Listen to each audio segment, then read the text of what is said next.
Pembangunan gedung baru DPRD Banjarmasin dilaksanakan secara multi-years.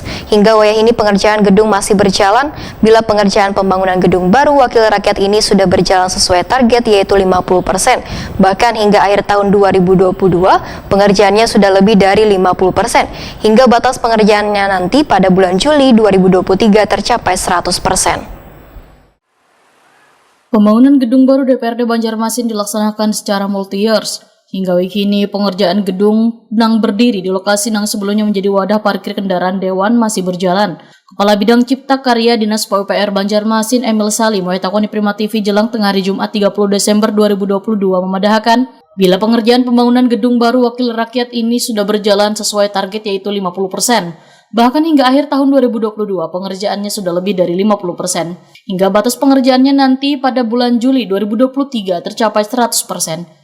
Emil Salim pun mengaku kadang memungkiri bila ada kendala dalam pengerjaan ini, namun dapat diatasi dengan baik oleh tim yang solid menangani segala permasalahan yang ada di lapangan. Emil Salim menyatakan optimis bila proyek ini bisa selesai sesuai dengan target waktu yang telah dijanjikan.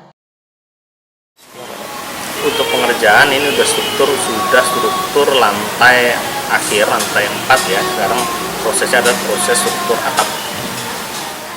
Emil Salim menambahkan, di tahap kedua ini, waktu pengerjaan bagian atas atau roof memerlukan waktu sekitar 2 bulan karena kerangka-kerangkanya sudah terpasang. Dilanjutkan dengan pemasangan kelistrikan di gedung tersebut.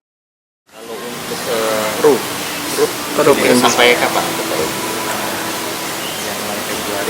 Mungkin sekitar 2 bulanan untuk roofnya ya. Itu udah selesai. Ini kan kerangka-kerangkanya udah jadi semua. Tinggal menambah mungkin warna-warna sedikit lagi. Lebihnya mungkin tinggal di dalam aja lagi ya. Nah,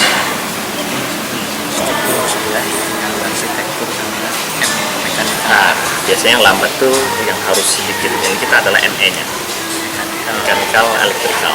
Itu maksudnya apa tuh Pak? Itu masalah listrikan. Tapi itu kan biasanya di akhir. Itu strukturnya sudah jadi semua, sudah ini baru itu terakhir. Emil Salim menambahkan sesuai dengan rencana gedung baru Wakil Rakyat Banjarmasin ini nantinya akan dilengkapi fasilitas musola yang berada di bagian lantai dasar serta ramah dengan difabel karena disediakan pula toilet bagi disabilitas.